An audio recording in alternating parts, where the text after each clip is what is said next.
সর্বপ্রথমে মহান ঈশ্বরকে ধন্যবাদ দিই এবং সকলকে একটিবার প্রভু যিশু নামেতে শুভেচ্ছা জানাই। সকলকে জয় যিশু। আসুন আমরা এই সময় ঈশ্বরের বাক্য আমরা শুনবো। আজকে যে আলোচ্য বিষয় ছোট্ট করে আমরা বলি যে আমাদের ঈশ্বর তিনি আমাদের বল এবং তিনি আমাদেরকে উন্নত করেন যদি আমরা তার প্রশংসা আমরা করি। সে বিষয় নিয়ে আজকে আমরা আলোচনা করব। তাই এই মুহূর্তে যতজন ঈশ্বর সন্তানেরা আপনারা আছেন, আসুন আমরা শুরু থেকে শেষ অবধি ঈশ্বরের বাক্য শোনার জন্য অনুরোধ জানাই। গীতসংহিতা 21:1 হে সদাপ্রভু, তোমার বলে রাজা আনন্দ করেন, তিনি তোমার পরিত্রাণে কতই উল্লাসিত হন। ঈশ্বর তার বাক্যে আমাদের প্রত্যেকে আশীর্বাদ যুক্ত করুন, আমেন। স্বর্গের পিতা, আমাদের পরিত্রাণকারী ঈশ্বর, তোমার মহানামে ধন্যবাদ করি, প্রশংসা করি, তোমার গৌরব করি, তোমার মহিমা করি প্রভু। প্রত্যেক দিনের মতো আবার একটা এই সুন্দর সকাল, সুন্দর মুহূর্ত দিয়েছ পিতা। আর এই সময় তোমার চরণতলে আমাদের জীবনকে আর একটিবার সমর্পিত করি। আর প্রভু গো, এই সময় তোমার যে বাক্য শোনার সুযোগ করে দিয়েছ, সে বাক্যের মধ্য দিয়ে তুমি আমাদের জীবনে কথা বলো পিতা। সঙ্গে সঙ্গে থাকো এবং প্রভু গো, তোমার পবিত্র আত্মা দেওয়া পরিচালনা করে প্রার্থনা একমাত্র প্রভু যিশু নামে চাই, আমেন। জয় যিশু, জয় যিশু। আজকে আমরা দেখি আমাদের পিতা ঈশ্বর তিনি আমাদেরকে বলেন যে হে সদাপ্রভু, তোমার বলে রাজা আনন্দ করেন, তিনি তোমার পরিত্রাণে কতই উল্লাসিত হন। অর্থাৎ আমাদের সদাপ্রভু তিনি আমাদেরকে বলেন যে সদাপ্রভুর যে বল, যে ক্ষমতা, সেই ক্ষমতায় রাজা আনন্দ করে। সঠিকভাবে পিতা ঈশ্বর তার বল, তার ক্ষমতা যদি আমরা পাই, তাহলে আমরা আনন্দিত হই। তাই সাধু পল তিনি বলেন, যিনি আমাকে শক্তি দেন, তাহাতে আমি সকলই করিতে পারি, এবং আমার দুর্বলতায় ঈশ্বরের শক্তি এবং সবলতা আমি অনুভব করতে পারি। তাই আমরা যেন আনন্দ করি, আবার বলি আমরা আনন্দ করি। অর্থাৎ আমাদেরকে পিতা ঈশ্বর তিনি বলেন যে এই মুহূর্তে ঈশ্বরের বলে আমরা যখন বলবান হব, তখন আমরা কতই না আমরা আনন্দিত আমরা হব। তিনি তোমার পরিত্রাণে কতই উল্লাসিত হন, এবং আমরা সেই সদাপ্রভুতে থাকলে, আমরা সদাপ্রভুকে বিশ্বাস করলে আমরা পরিত্রাণ আমরা পাই। আর সেই পরিত্রাণে যদি আমরা সামিল হই, তাহলে ঈশ্বর কত উল্লাসিত হন, কত আনন্দিত হন, কত ঈশ্বর তিনি খুশি হন আমাদের প্রতি। হালেলুয়া। তাই আমরা যেন সে পরিত্রাণের কারণ হই, আমরা যেন ঈশ্বরের চরণতলে থাকি এবং ঈশ্বরের দেওয়া পরিত্রাণ যেন আমরা নেওয়ার আমরা চেষ্টা করি। গীতসংহিতা 21:2 বলে, তুমি তাহার মনোবাঞ্ছা পূর্ণ করিয়াছ, তাহার ওষ্ঠের প্রার্থনা অস্বীকার করা নাই। আর পিতা ঈশ্বর তিনি আমাদের মনের বাঞ্ছা, মনের যে ইচ্ছাগুলো তিনি পূর্ণ করেন। ঈশ্বর তার কাছে যদি আমরা প্রার্থনা করি এবং সেই প্রার্থনায় আমাদের মনের ইচ্ছাগুলো তিনি পূর্ণ করে থাকেন, বলছে যে তাহার ওষ্ঠের প্রার্থনা অস্বীকার করা নাই। আর আমরা যদি ওষ্ঠ বা আমরা ঠোঁট দিয়ে যে প্রার্থনা আমরা করি, পিতা ঈশ্বর কাছে আমরা চাই, সেই পিতা ঈশ্বর সেই প্রার্থনাগুলো তিনি অস্বীকার করেন না, তিনি ফেরত দেন না, তিনি তো দেন। তিনি সেই প্রার্থনা তিনি শ্রবণ করে তিনি উত্তর অবশ্যই তিনি দেন, তিনি আমাদেরকে ফেরত পাঠাবেন না। হালেলুয়া। তাই প্রার্থনা আমরা মনে রাখি পিতা ঈশ্বর কাছে যে আমরা প্রার্থনা করি না কেন, সেই প্রার্থনা কিন্তু গুরুত্বপূর্ণ আছে আমাদের জীবনের জন্য।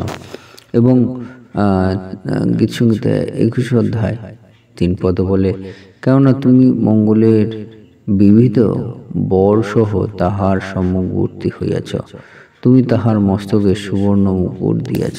Hallelujah, amen. অর্থাৎ পিতা ঈশ্বর তিনি আমাদেরকে যে বলেন যে তিনি মঙ্গলের বিবিধ, অর্থাৎ বিভিন্ন বর বা উপহার আমাদের সম্মুখে ভর্তি করেছেন। পিতা ঈশ্বর বিভিন্নভাবে প্রত্যেক ঈশ্বর প্রত্যেক সন্তানকে তার বিভিন্ন ধরনের সেই উপহার সমূহ, অর্থাৎ আত্মিক উপহার তিনি কিন্তু আমাদের সম্মুখে রেখেছেন। তাই আমরা কিন্তু কেউ কিন্তু আমরা ফেলে দেওয়ার নয়, বা আমরা কেউ কিন্তু পিতা ঈশ্বর আমাদেরকে অযোগ্য করিনি। যারা পড়াশোনা করতে পারেনি তাদেরকেও পিতা ঈশ্বর কিন্তু আশীর্বাদ যুক্ত করেছে, যারা করেছে তাদের আশীর্বাদ যুক্ত করেছে। অর্থাৎ পিতা ঈশ্বর কাউকে না কাউকে অবশ্যই কোনো না কোনো গুণ দিয়ে তিনি বৃদ্ধি করেছেন, তাদেরকে তিনি দয়া করেছেন, উপহার স্বরূপ হিসাবে তাদের জীবনে কিন্তু দান করেছেন। তাই আমরা এই বাক্যের মধ্য দিয়ে যেটি বুঝতে পাই, পিতা ঈশ্বর তিনি বলেন যে আপনি যদি মনে করেন আপনি কোনো কার্যের নয়, পিতা ঈশ্বর তিনি বলেন আপনি কাজের। তিনি মূল্যবান। পিতা ঈশ্বর তিনি আপনাকে বলেন যে আপনি কিন্তু ঈশ্বরের চক্ষুর সম্মুখে কিন্তু আপনি মূল্যবান। ঈশ্বর আপনাকে এমন কোনো গুণ দিয়েছেন, সেই গুণ কিন্তু আপনাকে উন্নত হিসেবে প্রকাশ করেন ঈশ্বর। কারণ ঈশ্বর বলছেন যে কাউকে তিনি কিন্তু গুরুত্ব দেননি এমন নয়, প্রত্যেককেই কোনো না কোনো আশীর্বাদের মধ্য দিয়ে তিনি গুরুত্ব দিয়েছেন। হালেলুয়া। তাই ঈশ্বর তিনি বলেন যে তিনি মঙ্গলের বিবিধ বর বা উপহার তোমার সম্মুখে রেখেছেন। তাই আমরা নিজেদেরকে আমরা যাচাই করি যে পিতা ঈশ্বর কি উপহার আমাদের জীবনে দিয়েছেন, কি ক্ষমতা আপনার জীবনে দিয়েছেন, এবং বলছে তুমি তাহার মস্তকে সুবর্ণ মুকুট দিয়েছ। হালেলুয়া। সেই সুবর্ণ মুকুট, স্বর্ণের মুকুট, যেইটি কিন্তু আমাদের কাছে একটি আশীর্বাদের বিষয়।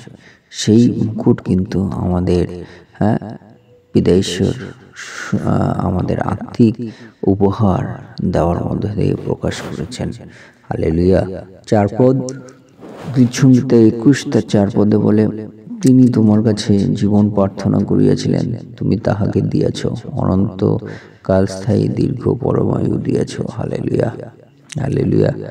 তিনি তোমার কাছে জীবন প্রার্থনা করেছিলেন। অর্থাৎ আমরা যদি পিতা ঈশ্বরের কাছে প্রার্থনা করি যেন পিতা ঈশ্বর আমাদেরকে নতুনভাবে আমাদের আত্মিক জীবন দান করেন, পিতা ঈশ্বর কিন্তু অবশ্যই সেই জীবন তিনি দান করবেন এবং অনন্তকাল আমাদের দীর্ঘ পরমায়ু তিনি প্রদান করবেন। হালেলুয়া। যদি আমরা সেই পিতা ঈশ্বরকে আমরা ডাকি, তার কাছে আমাদের জীবন আমরা যদি রাখি, পিতা ঈশ্বর অবশ্যই সেই দীর্ঘ পরমায়ু আমাদের দেবেন।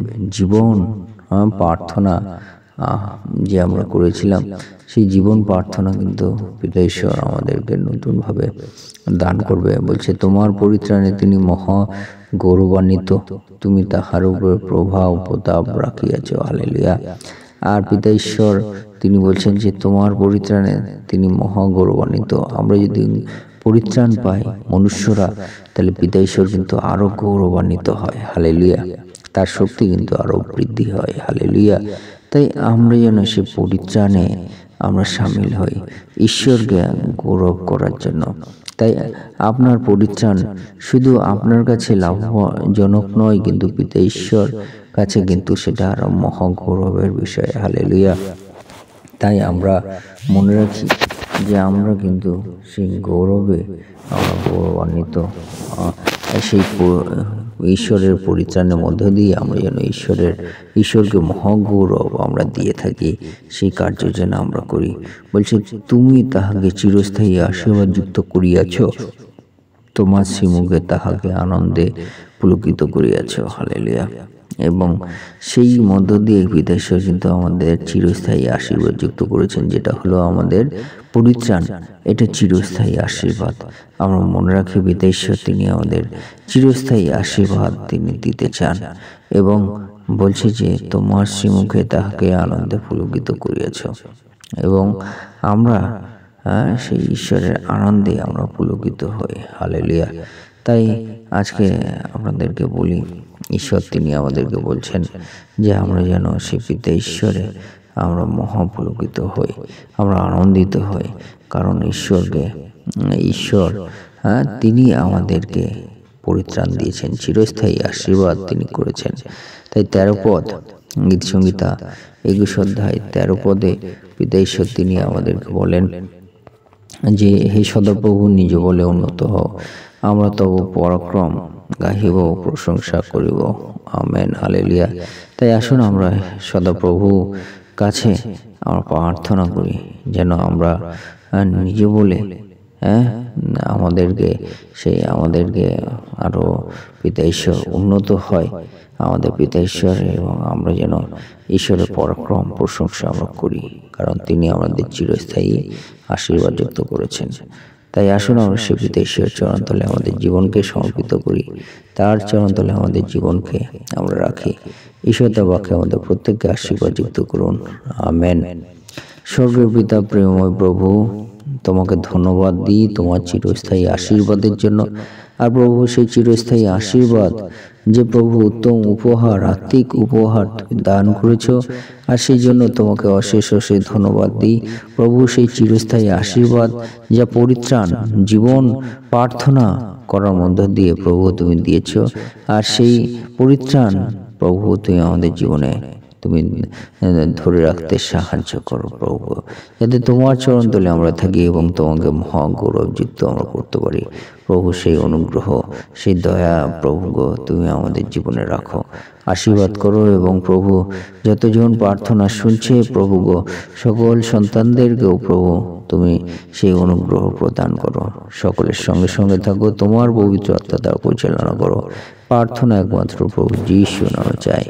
আমেন। জয় যিশু, জয় যিশু।